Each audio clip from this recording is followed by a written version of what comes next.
Hello and welcome to the Real Life, Real Love show. I am your host, Sarah Michelle, and this is Hayley Henderson, co host. Today, we are going to be talking about if you've ever fallen in love with someone and they're in your past, but you can't kind of get them out of your present. Like you're just stuck on this person and you can't quite figure out. And, we're talking about like that person that your friends and family are tired of hearing about, but there's something going on and you just can't figure out why you're not letting go of him. Or maybe in some cases you feel like you have let go of him, but it's still showing up and you're just kind of wondering why can't this just be in the past for me? So did you want to take a second I guess I didn't even introduce myself, but do you want to take a minute to introduce yourself and then we'll hop into the conversation? We're so excited to just start talking. We're like, okay, so let's just fucking talk about it. Excuse me. So I'm Hayley Henderson and I'm a style coach. I help women essentially wear the clothes that they already own, like how to actually use the wardrobe they've got. I help women do an overall wardrobe and style overhaul and how to plan and utilize for the everyday wear.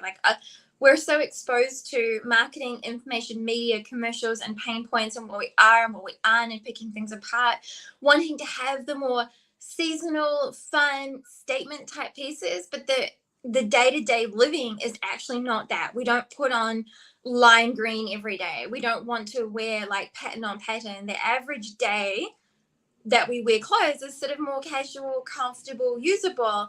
But what I specialize is in helping those days make you feel amazing. Okay. And I am a sex, love, and intimacy coach. And I'm excited about this conversation today because I feel like I bring a somewhat unique perspective to it because I went through this myself and I've helped clients through it. When you go out and you just start trying to consume dating advice through books, social media, YouTube, whatever it is, you're going to hear a lot of things about how to like let go.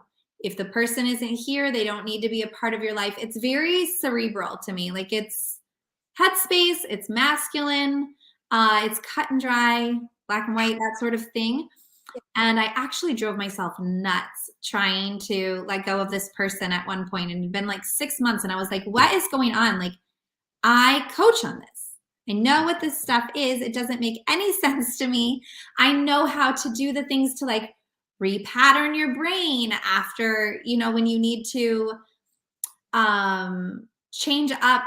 Okay, I'm going to give an example because my words are at a loss. But if you're used to like waking up and going out for a bagel every Saturday morning with your partner, and then now all of a sudden you guys are broken up, divorced, separated, you have to put something else in place. Otherwise, your body every Saturday morning at 9 a.m. says, I need a bagel with so-and-so. So you have to do things like, okay, what am I going to do at 9 a.m. on Saturday mornings? I'm going to visit with a friend and we're going to have coffee. Or I'm going to take a bath and read my book. You get to choose, but you got to put something else in place of it and start rewiring all of that. So I knew all these different tips and tricks and I was like, what is going on? And finally I had a friend say, you need to see a psychic.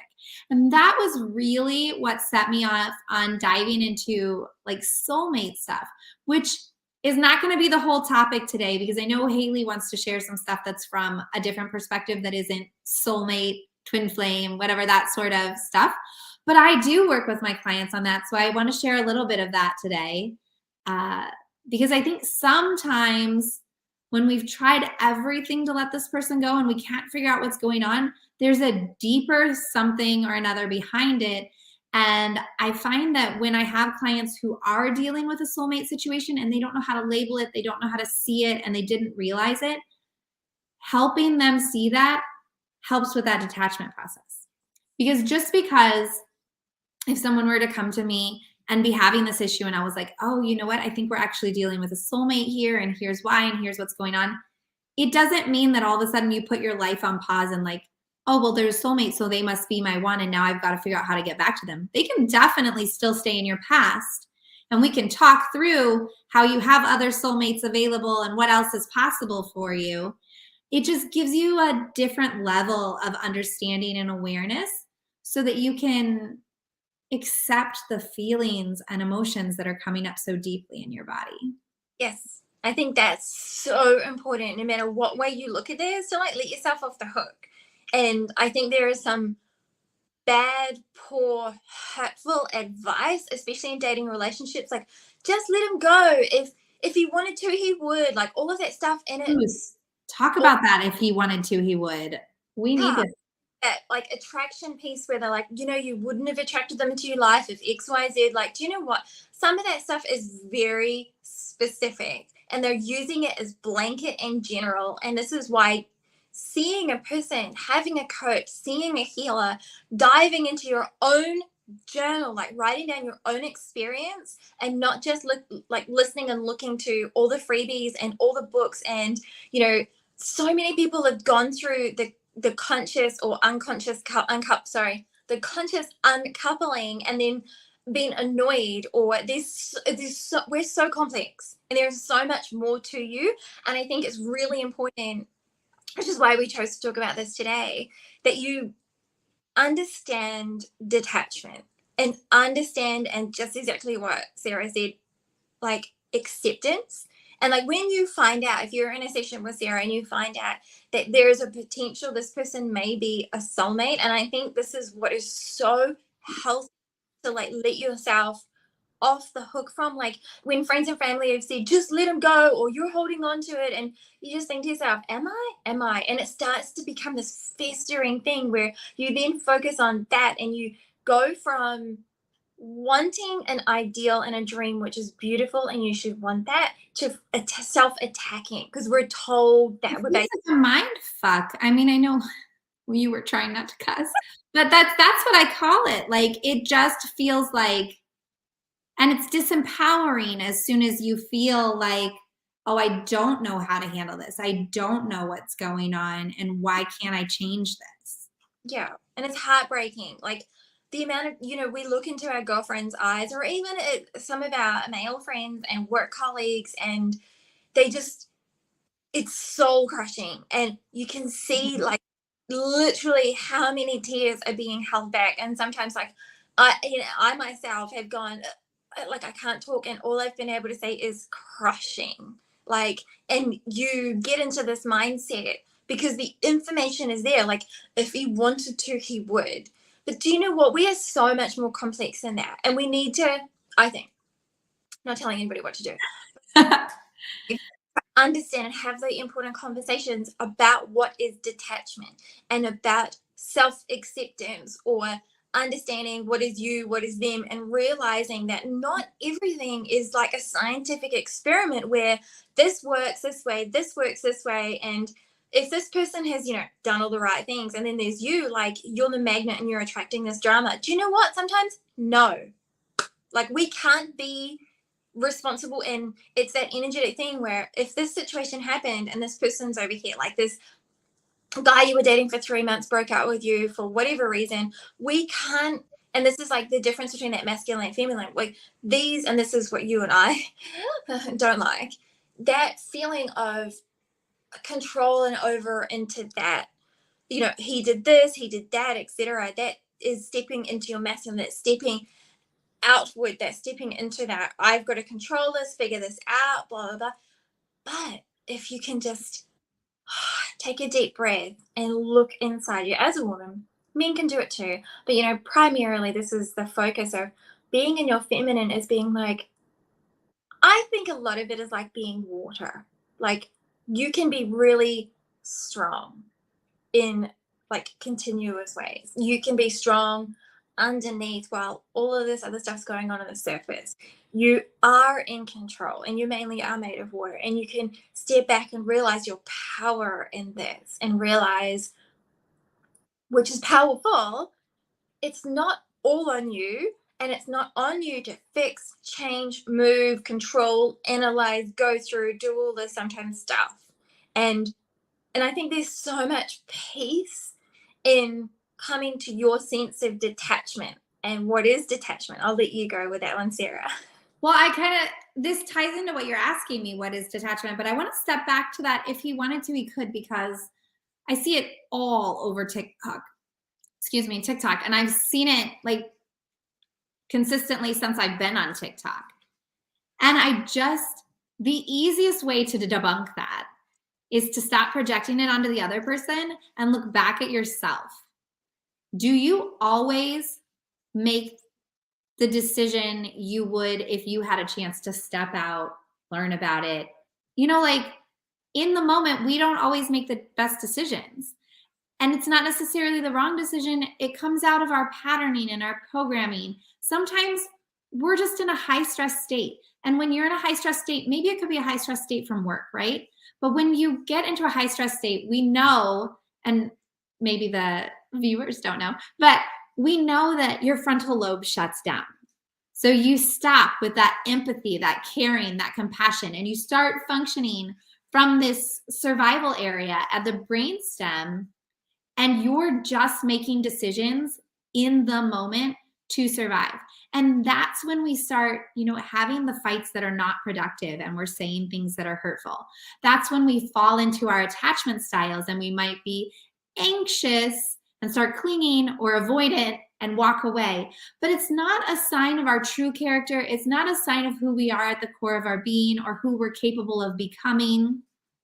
So for me, that always helps me. That doesn't mean that I have to allow certain behaviors, but it gives me the compassion to allow that other person to be human. And I can walk away without being like, you did this and you shouldn't have, or you're a bad person, or you hurt me and I can't believe. It takes away that victimness for me, because it brings the power back into me. And I say, okay, I can see this and I can allow you to be you. And thank you for showing up the best that you could, but it's not what I require. And I'm going to step away, So, and that's how I think it also ties into that detachment, because I know I made this mistake early on. I thought that if I was desiring something, I was automatically attached to it. So if I was thinking about it and I was manifesting it, I was attached to it. And I couldn't figure out, how do you have the desire and be detached at the same time? And for me, what it really comes down to is that the desire is saying, this is where I'm steering my car, my ship, or whatever. Like, this is the direction we're going. The detachment is, but if it takes me longer to get there, or if I change my mind tomorrow and go this direction, or if somebody says, let me out of the car, I don't want to do this anymore. It's me saying, okay, I'll allow for all these adjustments moment by moment.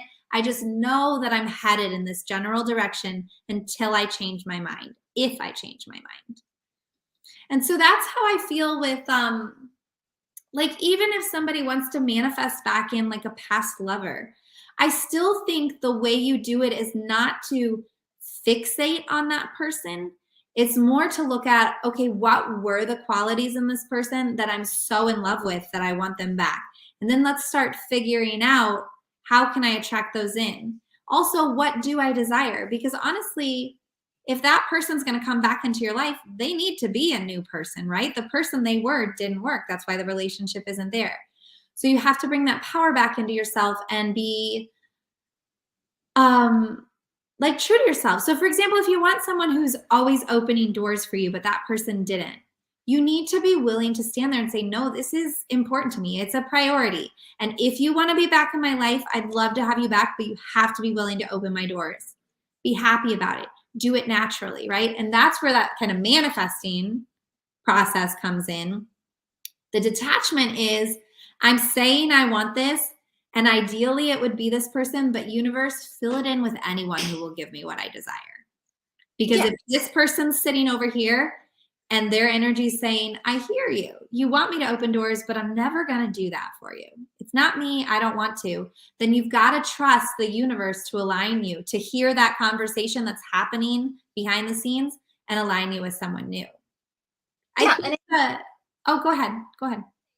With the detachment and with that person and the situation and letting yourself be human and allowing that space, I think it's unconditional love, that there is nothing wrong with you and there is nothing wrong with this other person.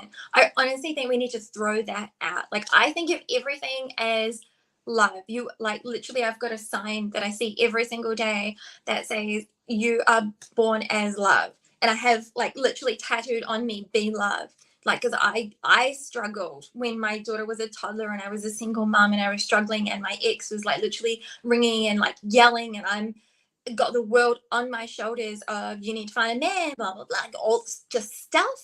Like, I think it's so nice to realize, one, you are born as love, so you are it. You are already everything you need to be. Everything else is just habits and stuff like relationships. And I wrote a post on my personal Facebook about this, that there is no time frame. I know this is related but off topic. There is no time frame that you can be with somebody and then you have to get over them. That's bullshit. Like, it doesn't exist. That's a very good point.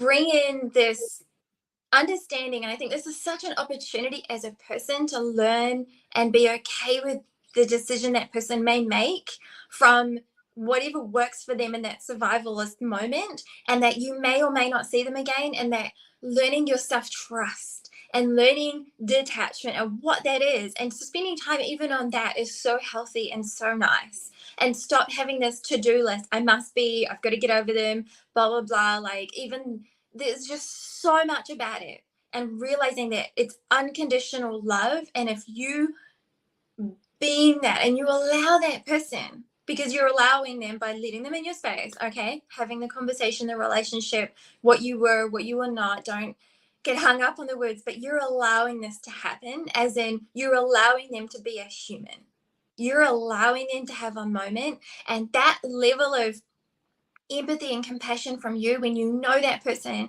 is operating from survival moments, when that person is operating in such interesting ways that it's not what you think it is, and realizing that it's okay.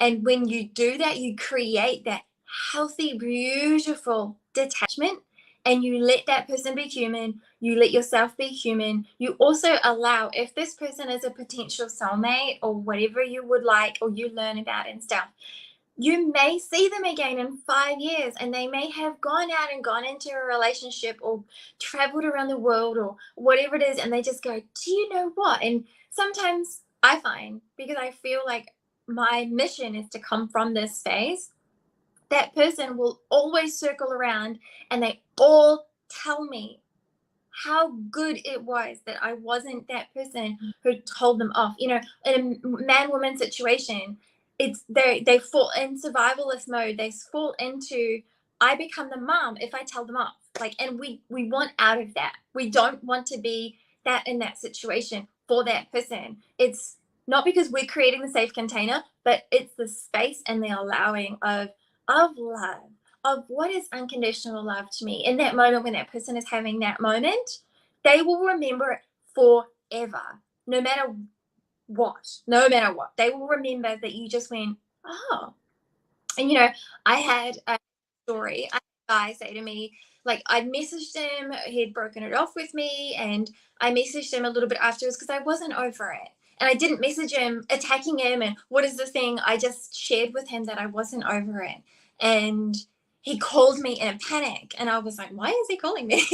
And he was like, oh my God, I didn't want you to message me all day. And I was like, honey, I would never do that. I was just sharing what I felt in the moment was something to share. You could delete it, ignore it, block me. I could have already been blocked, whatever it is. I wasn't attached to whatever that meant. I just felt in my soul that I needed to share that. And the moment that I said that in response, he was like gobsmacked. Like, he didn't know what to say or do, because he was thinking that I was going to spend all day like going down this path of this. And in that moment, it allowed us to just be humans. And he stopped for a minute and went, oh, okay, well, should we talk about your message? It brings it back into the moment of that, which meant, because I wasn't focused in my masculine attached, it meant he could maybe look at the situation too, or, and it wasn't that I must get something from this. It was just me. I'm hurt, and I'm actually still hurting. There was something that he'd liked on Facebook or whatever, and it just didn't sit right with me. And so I know that was a long explanation of like detachment and love and unconditional love, but I want everybody to feel okay with themselves. Like, this is why we have these conversations, and why having a coach or a support person, or if you have some talking therapy or even physical therapy, and seeing a healer and being okay with who you are, and being okay that, which is the other side of it, that you may not have necessarily attracted this person as a life lesson or any of that. Like attaching meaning and labels to things sometimes doesn't do us any justice. In fact, it hurts. And listening to this generalized information of, if he wanted to, he would, or whatever. I have literally had people, like 5 years later or what have you, just say they confirm that that's not necessarily always the case. They just could not give me the words at the time, and that was what they wanted to show up as. And if I held space of unconditional love and acceptance, detachment, I allow that person to say something they've had bottled up for 5 years, and we both grow as a person in that time, and they appreciate it so much. And then they also tell me their secrets, because I've allowed the space for them to be who they are. And that interaction, they do come back, sometimes gives me the secrets that helps me in my next interaction with my next lover or date or situation, or even sometimes in my mind. We're in this together. We're not like against each other. We're not two battles. We're not man versus woman. We're none of this. Like, we are together, and this is what we're wanting to do, right? Work on relationships and understanding, who am I? Who are they? What do I want? And if something didn't work out with that person, they sometimes have the answer for you to grow as a person, or I could approach it differently next time. And that helps you in your next relationship. So you mentioned in there, mom, not being their mom. I think that's a huge point that we need to circle back around to, because so many women who don't have the emotional maturity or don't know how to stand in a healthy feminine energy do launch into this, usually what guys will call like drama. Yeah. Right.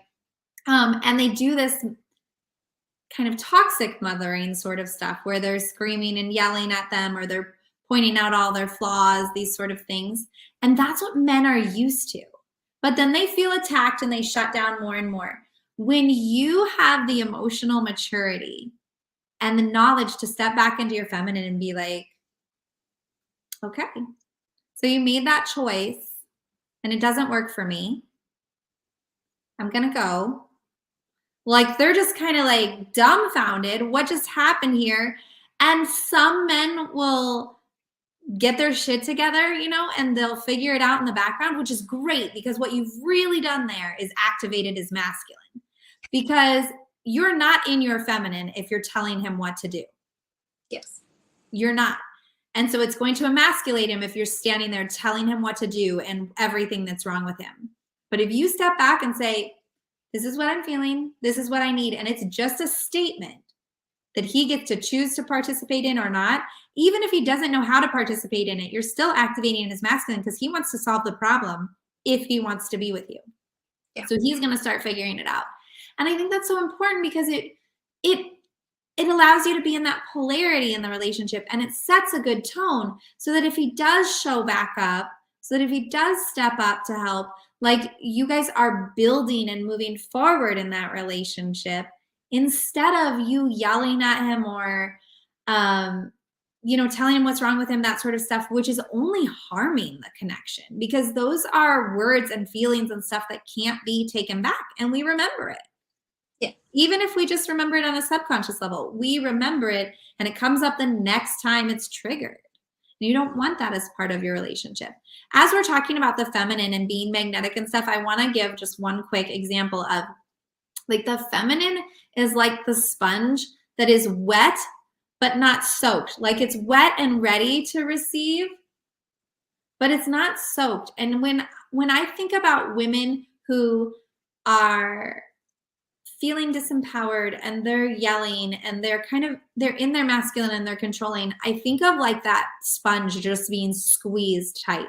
Like there's no space in it. It's like all this force and control, and there's no space for that man to like step in his masculine and be drawn to you. But if you're just sitting there as that open sponge, you're available for things to be drawn into your experience. And also, I think it's important to sometimes, because people get hung up on what is the masculine and feminine. Mm-hmm.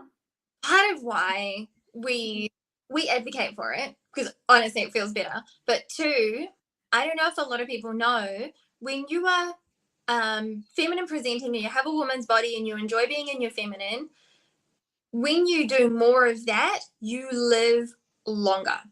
If you are same feminine body, feminine presenting, but stepping into your masculine, you die sooner. Literally, I cannot remember, I think we mentioned this in a previous episode about a business training I went to, and the man taught high-powered CEOs, really, really high-end women in multi-billion-dollar businesses, and somebody had said to him, where do these women go? We see women at early stage in life or late stage in life like running the show and killing it. Where is the woman in the middle? And he's like, women who start out of the gate in their masculine, they literally are overproducing in this go, do, be, because we are not designed for the 5 days a week, for the 30-day month. We are not designed. Doesn't flow that way. And when you do that, and if you do that in relationships and in your job and in your mother, any other situation, even at the supermarket when you go shopping, like if you keep stepping into that externalized thing, your body actually has to release biochemicals like cortisol. And what it does is it eats away at your internal system, because our bodies are not designed for that long-term sustainably. And this is why we need different lifestyles and things to mean. And this is why we're different, because we need different things. And so when you decide who you are, like, we're not saying if you're a woman you have to be in your feminine. There's no hard and fast rules. Like, literally, we are advocates for not being hard and fast. It is about seeking and being available and inquiry of who I am and what I do. But I just wanted to point out that, like, part of the reason why we advocate for this is because we want women, and it just gives me chills thinking about it, to have all areas of their lives to be healthy and amazing and abundant and excited and able to have your down days and, provide things for yourself or ask people to provide things for you that work to help support you to get back to your good days, and realizing we are cycles and that we do function on a very different level.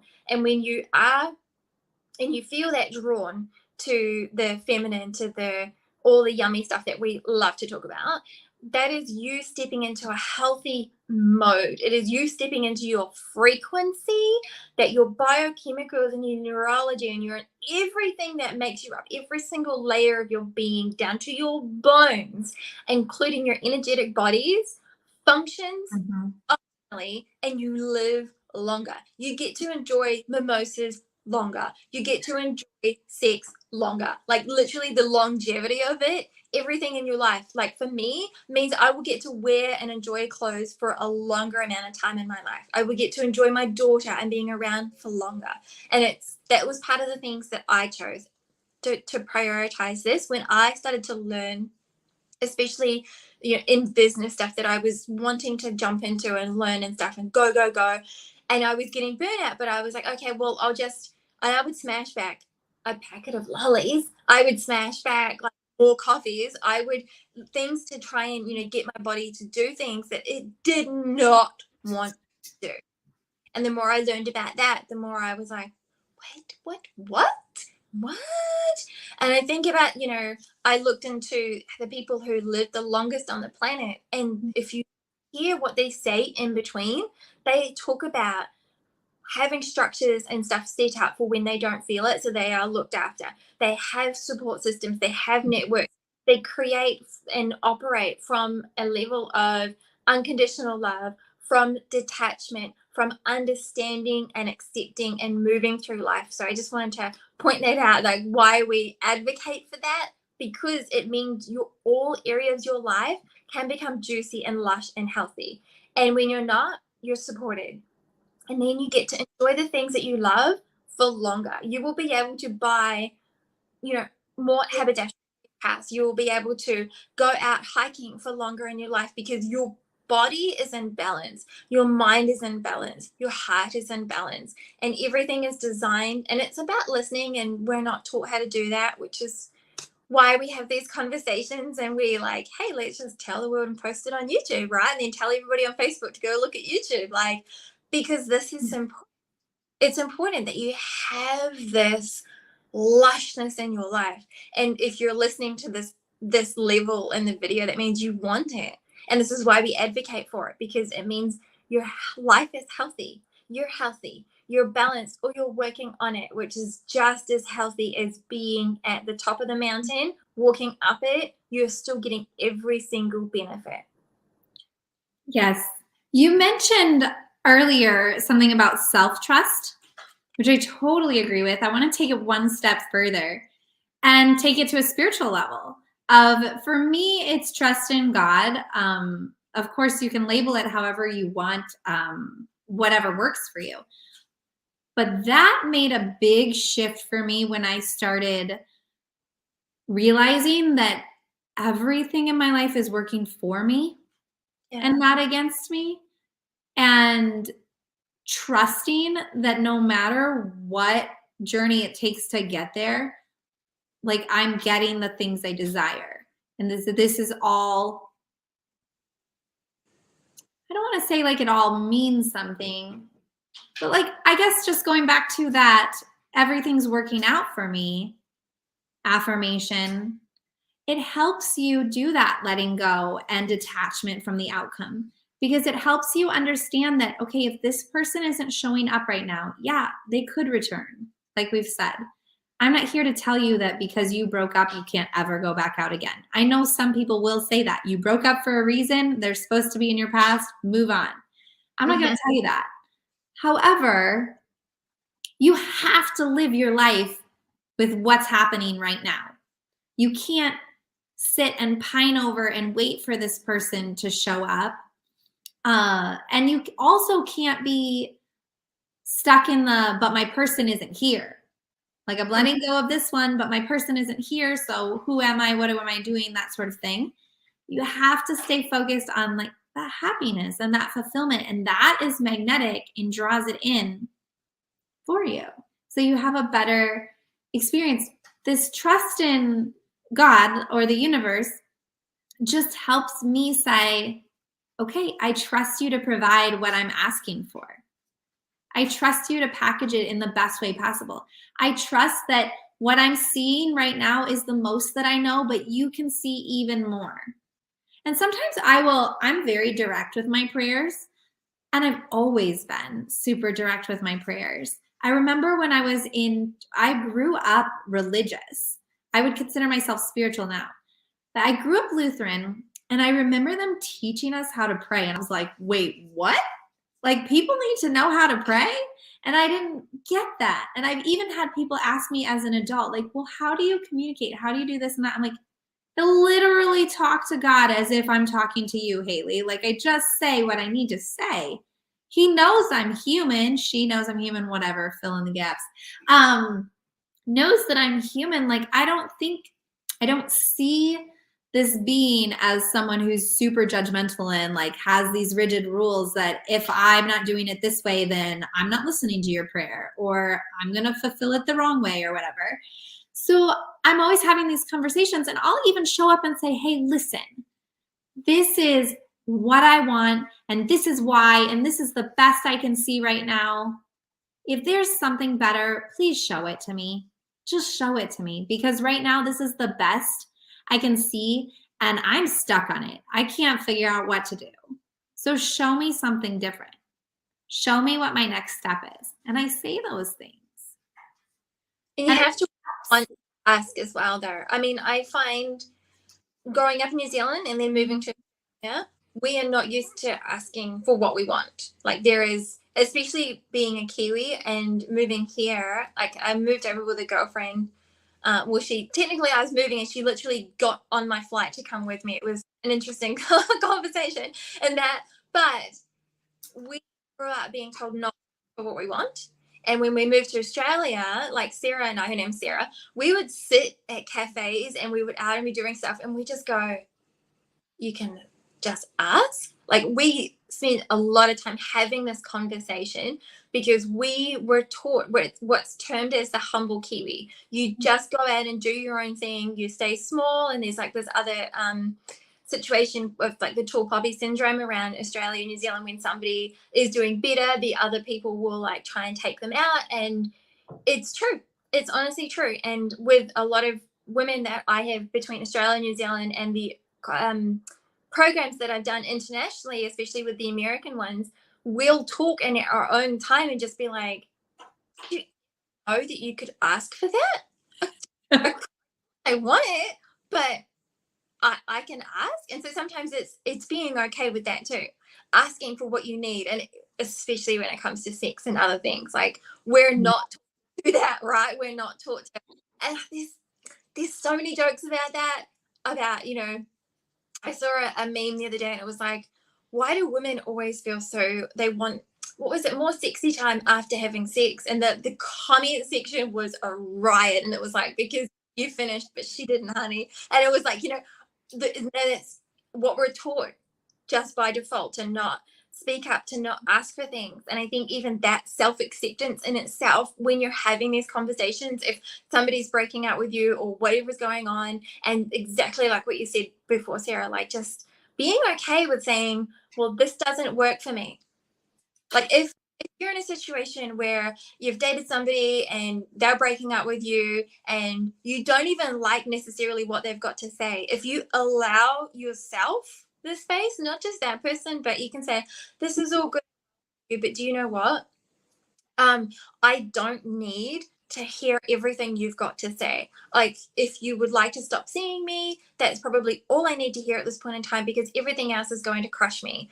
And then you can ask for what you need. If you need to talk to them in a week's time, ask for that. Like, you know that you're both in survival mode at that point. And if you can find a way to say, this is not serving me, I need to go to work now, or I need to pick up my daughter from daycare, or, you know, whatever it is that you need to actually do for yourself.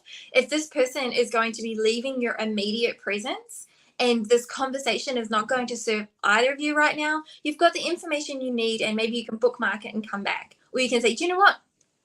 This isn't working for me either.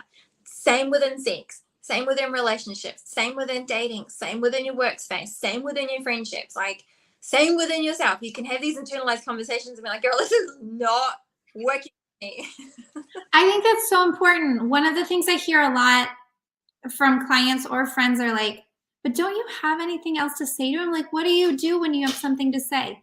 Well, I always kind of pause and I'm like, what's the use? What can come from this?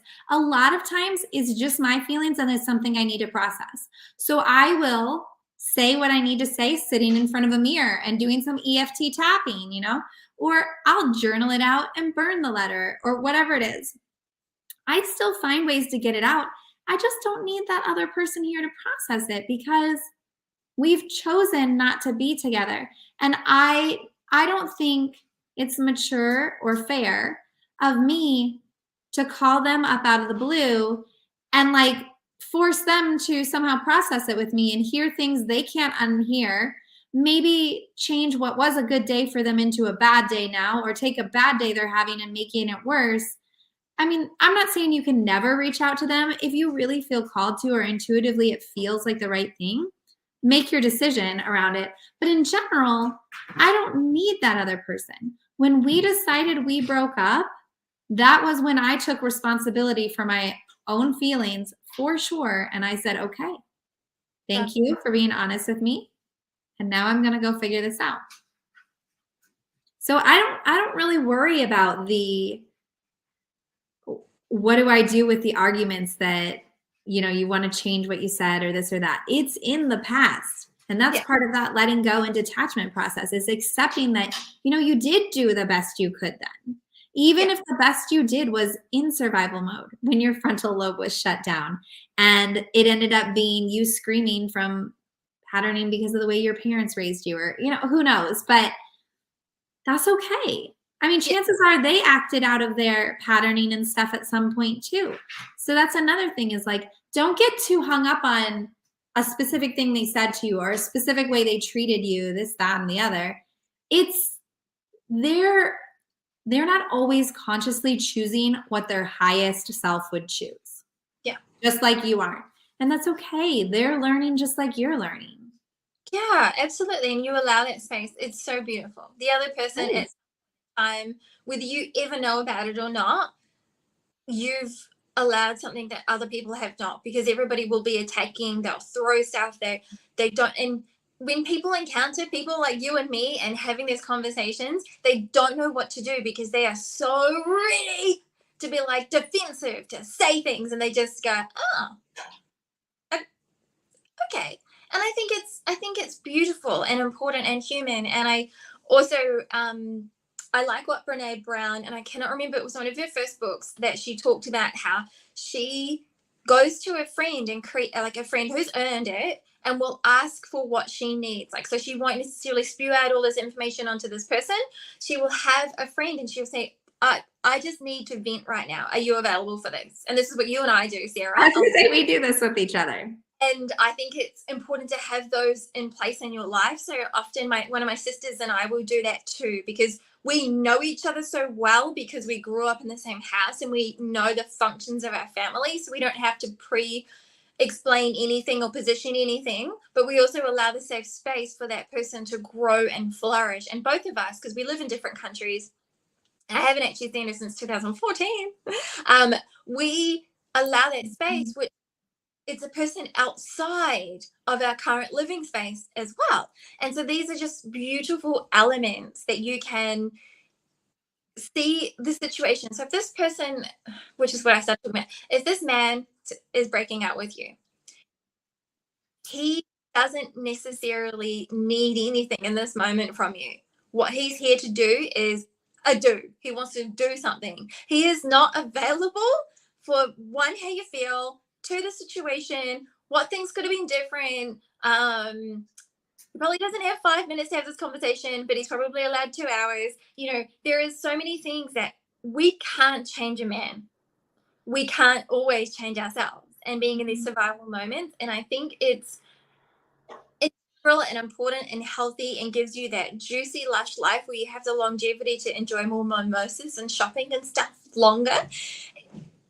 To have systems that work for you as a woman, setting up your own systems that catch you so you can fall. You can have a person you can be like, girl, Jason just broke up with me, and go and say, I just need to vent. And your girlfriend can say, yes, I'm available right now, or I'm not going to, or leave me all your voice messages and I will come back to them tomorrow.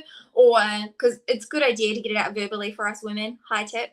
Or if you need to send a paragraph of text, or you need to do coffee, setting up that system for you, because we can't change that man, we can't change that situation. If we come at this with just self-love and detachment and realizing everything can be unconditional and not everything's meant to work out, and you don't know the future, and you know that person's acting from survival, and probably so are you.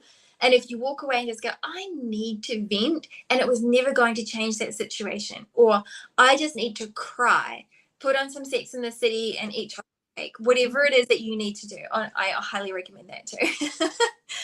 Yeah. I'm sorry, I didn't mean to cut you off.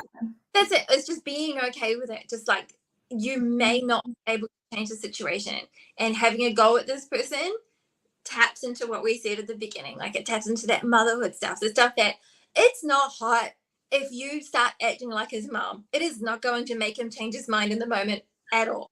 No, and I'd like to end on this idea of, you can't change a man. You can't change a man. However, you can be the invitation to a higher level of himself.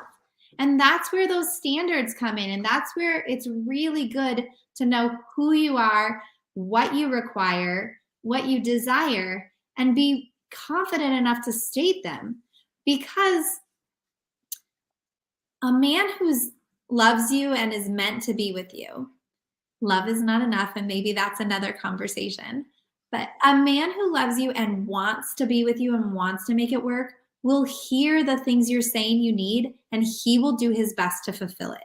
And then the two of you can work out between there if he's meeting your needs or not, and if this is working. So remembering, and that's what puts you in your feminine energy and makes you magnetic, because you become his invitation to a higher level of himself, a higher relationship between the two of you.